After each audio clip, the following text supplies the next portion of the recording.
What's going on, legends? And we are back here at OPEX Gatwick on a sunny kind of day with my legendary training partner, Harry Nichols. Hi. Hi, Harry. Come and introduce yourself. Hi, I'm Harry. Don't tell us your name. Tell us who you are. Tell us all about yourself, Harry. I'm 23. Don't tell us how old you are. Tell us who you are. We're going to cut that bit out. No. Is this going to be like a YouTube video where I'm like, cut it out, and then you don't cut it out? 100%. There's no music or anything. This is literally just a piece of camera that I'm just gonna... I can't see your face right now, but I imagine that you're squirming inside, wondering what to say. I'm leaving now. She's leaving. That's it.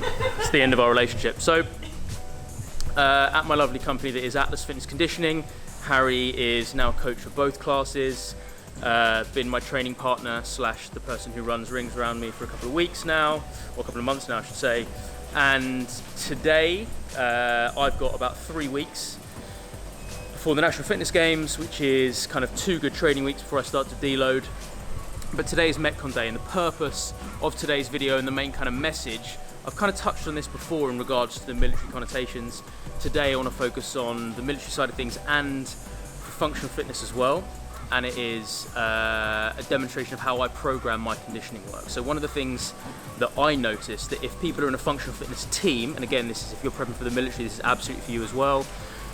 If you are either in a pair or a team of any number, if you're approaching either a CrossFit event or a functional fitness event, the chances of you having to keep your heart rate steady and continue to work, even if you're changing between different modalities for 20 minutes plus, the chances are that's just not going to be the way that the programs are programmed. That's not going to be the way the events exist. And if you're prepping for the forces, in regards to anything on, especially in the Marines, during your first 9 weeks when you're in the gym, that's not the way that you work. When you're on bottom field, that's not the way that you work. When you're getting beasted or you're doing any kind of like any field phys stuff, that's not the way it works. So what I'm going to show you today is how basically I flick between different work to rest ratios. So what we're going to do is we're going to get ourselves, we've done a little bit of rolling out, we're going to get ourselves warmed up now, do some mobility stuff. So again, we've got the general warming bit, we've got some statics and mobility, then some specific dynamic drills, and then we will crack on from there and all shall be explained.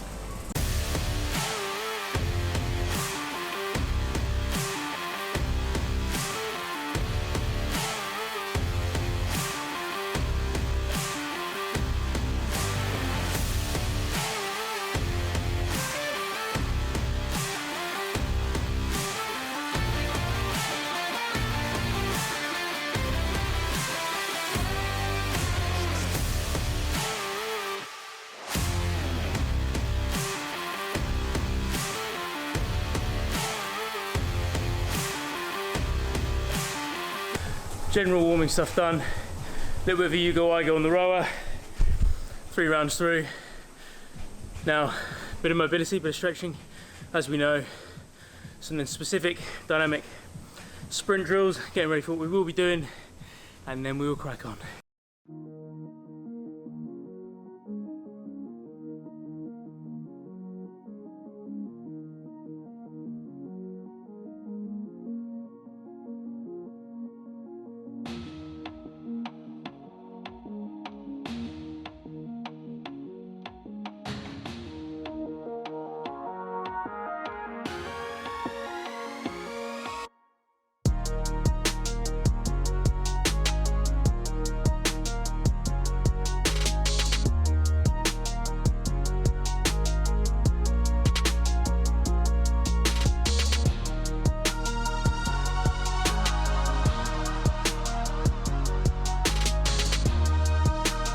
So, in completely unrehearsed fashion, as is standard for the way that we train and live our life, as I said at the beginning, guys, one of the things, well, the main purpose of kind of this little teach is that whether or not you are either prepping for or serving in any part of the military, especially the Royal Marines, which is my background, or whether or not you are either in a pair or a team of any number, basically anything other than an individual competitor in a CrossFit competition or functional fitness competition. So many people I see and speak to do 80% of their conditioning work as steady state, and steady state absolutely has its place, and it is there to kind of to help build the bedrock and build the foundations. But what we want to do is start messing around with the work to rest ratio. So we're going to start with 1-to-1. So basically in a pair, as I've got Hazza here today, it works out perfectly as effectively just you go, I go. So what we're going to do with the prowler first, We're going to set it on time, not a specific kind of rep range or something, because the time is kind of the variable that we want to work out as completely even. So effectively, I'm going to push and pull the prowler 30 seconds for me, and then she's going to do 30. Then I'm going to do 30, then she's going to do 30. And we're going to do 4 of those each. And then what we're going to do, without any break at all, we're going to go on to the ski erg and do exactly the same. Boom. Here's the ski erg, if you've never seen one. And then we've got 2 barbells. We've got my barbell and Harry's barbell, and we are going to do some thrusters. So messing around with the work to rest ratio, 1-to-1 is what we're going to start, the most simple one. That's what I've just explained to you there. Another thing that we're going to try and vary between is I kind of look at conditioning work. There's 3 kind of different things that you can do within it. The first one is some kind of like push, pull, drag, carry. So basically a kit movement. So prowler push, sandbag, carry, that kind of thing. Anything where you're moving a piece of equipment. The second one is any kind of erg kit, basically cardio kit. And the third one is any kind of quick kind of cycling of barbells or weights, but that's static. So either, well, it could be a bodyweight movement or could be some light resistance, and that's what we've got. That's why we've got all of those 3 in there. So we've got basically a movement carry in the form of a prowler push. Then we've got the erg kit in the form of the ski erg, and then we've got a thruster. So my feet stay rooted the whole time. So 30 seconds on, 30 seconds off, and we're going to do 4 rounds of each, but with no break. So 12 total rounds. Let's see how we get on with this. And then what we'll do, we'll take a 5-6 minute break, and then we'll go on to some different exercises, different movement patterns, etc., with a different work to rest ratio, which I shall explain. But for now, let's get the next 12-13 minutes over and done with, please.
Team, let's set one in the bag, because obviously we're handling the cameras, a little bit of extra time. I say this with full transparency to stay in my integrity, so even though it's supposed to be 30 seconds on, 30 seconds off, it probably worked out as like 30 on, 33 or 4 off, so just a couple of seconds. But again, so if you're in a functional fitness competition as a pair or team, this is much more reflective of what you're going to have to do, right? And I've checked out some of the previous competitions, CrossFit as well, and that's how it works as a pair or team. And if you're prepping for the military, in the gym, on bottom field, in the field on exercise when you get field phys, whatever it may be, if you're jogging on the spot and someone says, round that tree in the distance back to me, that tree ain't 5k away, it's about 100 meters away, 50 meters away, 100 meter round trip. So being able to develop the ability to A, execute what you need to with a little bit more intensity, and B, chip away at your body's ability to recover quicker. So even if your execution and your intensity stays the same, if you do this work, when you first start doing it, it might mean that after 30 seconds of a set level of activity, it requires, or you are required, to take 90 seconds to 2 minutes to recover to a stage where you can, physiological state where you can execute that again. You start chipping away. The intensity, that 30-second exposure might be the same, but over the last couple of months, you might have now developed an ability to recover in 30 seconds instead of 90. And again, CrossFit, functional fitness, whatever it want to be, even if you're just a kind of an enthusiastic gym goer and you want to round out your game and be kind of a better all-round athlete, or prepping for serving in any part of the forces, it's going to be a very, very, very useful skill. So that is round 1 done. What we are now going to do is change the ratio, work to rest, from 1 to 1 to 1 to 2. So that is for every 1 part work, 2 parts recovery. And we're going to keep it monostructural on this. That is to say, we are only going to do one particular thing. OPEX Gatwick, this legendary facility, has a curve runner, and obviously these are fairly niche and they're not in every high street gym, so we're going to take advantage of that now, especially considering you compare this to a normal treadmill. One of the best things about a curve is that being self-powered, you get to accelerate quickly, as opposed to a motorized one. You put the speed in and you're taking 20-30 seconds for the belt to basically get up to speed. So we're going to do 45 seconds on the curve runner, followed by 90 seconds rest, and we're going to do that 4 times. I want to say I'm looking forward to it, but I don't like lying to you.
Boom, station 2, done.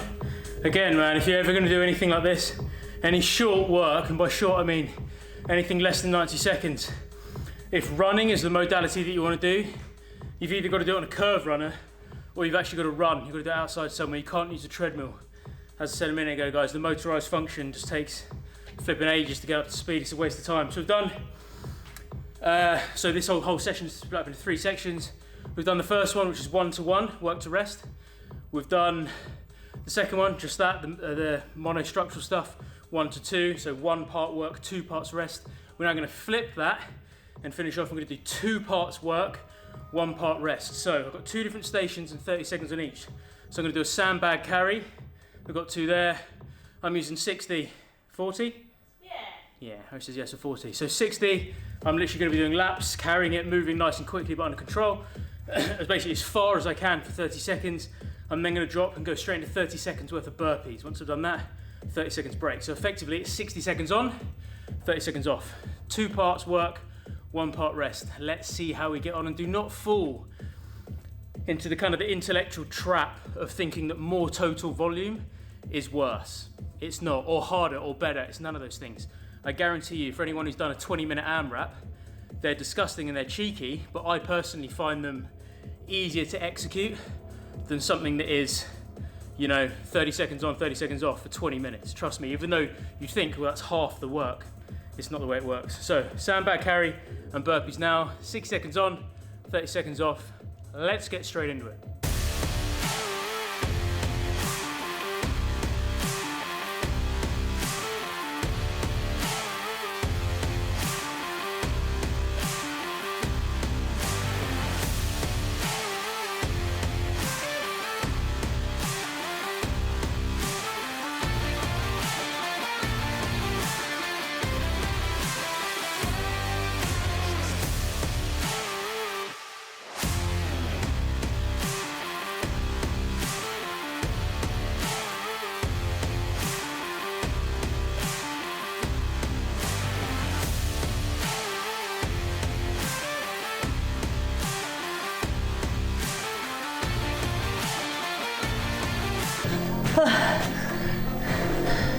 How you feeling, Hans? Fab. Fab? Disgusting. Fabulous? Yeah, So, fabulous. We did 1 to 1, 1 to 2, and 2 to 1, work to rest. Which one is the most challenging? 1 to 1. 30 seconds on, 30 seconds off? Yeah, 100%. Yeah, I agree. I was only joking. Get in here. Get in here. I was just going to stand in front of you. No, this side. It's my good side. This side. This is my good side as well. We'll just stand like this. So do we, if you put back to back, we're like a cop show. This is for your Raymond Holt. Monday nights. Yeah. 1 to 1, done. 1 to 2, done. 2 to 1, done. I think for both of us, the 1 to 1 ratio, the 30 seconds on, 30 seconds off, is just absolutely minging. Because in your mind, when you know it's only 30 seconds, you have an association that you've just got to absolutely go balls out. No thanks. What's the language? And 30 seconds rest just feels like absolutely nothing. Yeah. And we did a lot more of that because we did 4 of each, and we basically did 12 rounds. We did 3 different exercises. But that is the way, again, CrossFitters, functional fitness athletes, just fitness enthusiasts, and people either prepping for or serving in the military, 100% start implementing this kind of ratio split and start thinking about it, about the kind of different ratio splits you want and that you think will be beneficial to round out your game, and start putting them in your conditioning program. Hope you do get some value from this. As always, do give it a thumbs up. Any positive comments, put in the comment section down below. And if you have not done so yet, please do subscribe. A lot more valuable content again for military preppers and people currently serving, CrossFitters, functional fitness athletes, recreational bodybuilders, biohackers, something for everyone. Have a good day, guys. See you soon. Say bye, Harry. Bye.